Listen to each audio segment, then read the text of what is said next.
close it close. Fellow Toastmasters. Back about 15 years ago, I took part in the Plymouth Police Department class that they had. It was called the Citizens Academy. You went and you spent, it was a number of hours taking classes related to the police department, just so they could get an idea of what they did. They viewed it as a good thing to do to inform citizens in the community on what they did. And it culminated in a ride-along. So, for a ride-along, I wanted to choose a shift where there would be things going on. I chose a Saturday night. The shift started at like 10 o'clock at night and went until 6 in the morning. And I wanted to pick a faster time of the week just to see what goes on in a policeman's life in the shift. I won't go into the specifics of what occurred that night. It was just a rather routine police shift. But after dealing with the fruits and nuts of Plymouth overnight, I remember the next day I happened to be out at the airport and I thought, what a contrast from dealing with fruits and nuts all night long to being out at the airport the next day where people are happy, it's white, it's bright, and people are courteous and whatnot. Just what a change, what a mind-bending occupation to be a police officer. Today I plan on speaking to you on what I regard as the current state of policing. And also, there's the thought, what would the world be like without police? It wouldn't be a good place. Muhammad, that's a nice laptop. I could just grab it at the meeting and leave with it, and if there was no police force, other than you seeking me out, there's not much you can do about it. So a police force is very, very necessary. And a laptop is a small thing compared to what would go on if we lived in a world without police. The world did not have police at one time, but the first police force really started back in the 12th century, which is a long, long time ago.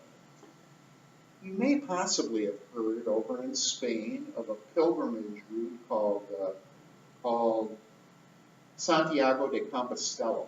It's a pilgrimage route that religious pilgrims hiked back in the 12th century.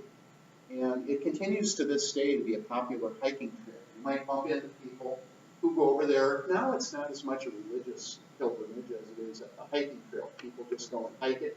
I know it's more than 100 miles long. I don't know exactly how long it is. But I met someone recently who was over there. But back in the 12th century, there was a problem with robber knights. And I've never heard the term robber knights before. I thought all knights were good. I didn't know that there were negative knights, but the term robber knights came up. They were knocking off the pilgrims that were hiking along this trail, robbing them. So there was the citizens organized what really was a police force to keep an eye on this trail so that the religious pilgrims would not get conked over the head. We need a police force. Here we are, we're in a world where it has existed for 800 years. More than that, I guess it'd be 850, something like that. We need a police force. We can't get by without one. Here in the U.S., my best understanding of how many people are engaged in policing full time is a figure I saw on the internet. I'm not positive of this, but it was 800,000. If you have 800,000 people engaged in any occupation, you're going to have some that are incompetent among 800,000. If you had 800,000 tech people, I don't know how many people do work in the tech sector. Any of you have any idea? More than 800,000. You probably have run into incompetent tech workers at one time or another in your life. I would think you have encountered them. Likewise, in 800,000 people that are dealing with emergency situations on a day-to-day basis and frequently dealing with dregs of society, you're going to have some things go wrong. Now, of the incidents that have been publicized involving police forces recently, some of them are inexcusable and there does need to be serious investigation. On the other hand, it seems like there's an attempt by certain factions of society and by the media to drum up some of the high-profile police cases into things that they're not. One of them being, in my opinion, the case in Ferguson involving Michael Brown. To me, he was a 300-pound person who strong-armed a convenience store and then got into an altercation with the police. It just did not, in my opinion, rise over the threshold of police misbehavior. And one thing I noticed too about policing, there seems to be such wide swings of public opinion.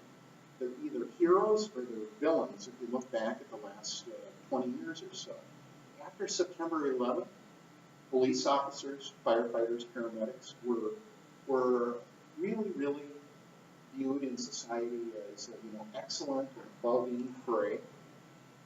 Right now, it seems like it's at a low point. The pendulum has swung the other way, where police officers can't do anything right. I also think, too, after the Boston Marathon bombings, police officers were certainly elevated in that city, and I think somewhat across the country, too, because of what was good policing and catching the people that did the bombings out there. And during the course of the 24 hours or 48 hours or so following the bombing, there was a police officer that died in the shootout, too. I guess I am left with the opinion that police officers, we sort of have to compare them to proctologists. And I'm not sure that police officers would like that comparison. But proctologists, it's a very necessary occupation. It's not something that you want to think about on a day-to-day basis. You don't wake up saying, gee, I hope I have an encounter with a proctologist today. That's not going to happen for most people. Right, Muhammad? Yes, that's right. Now, likewise, you don't wake up in the morning thinking, gee, I hope I have an encounter with a police officer today, because you probably don't. It probably will only occur if something goes wrong.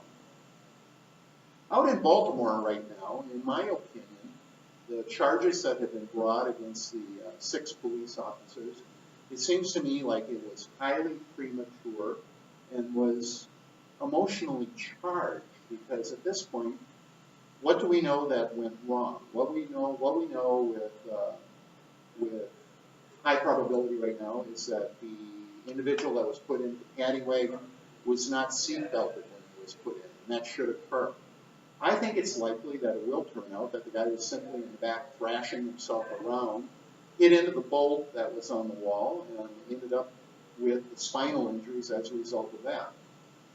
I know from growing up on a farm and having a packing plant in the city where I grew up that the method of killing cattle used to involve a bolt. It was a device that you would put against the cattle forehead. The bolt would shoot out into the brain. That was the end of the cow. It would die as a result.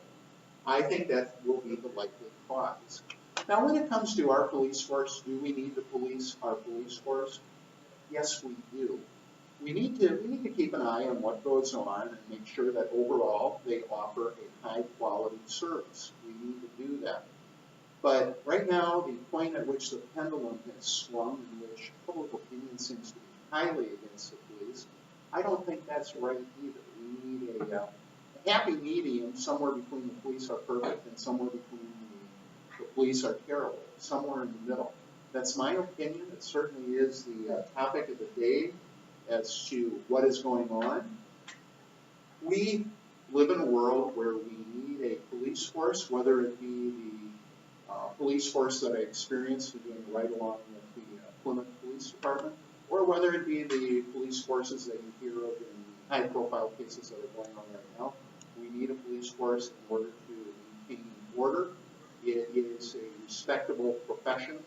It's one that we must admire. We must also, as a society, keep an eye on what goes on within it. That's where things stand today. Mr. Toastmaster. Thank you, Loras.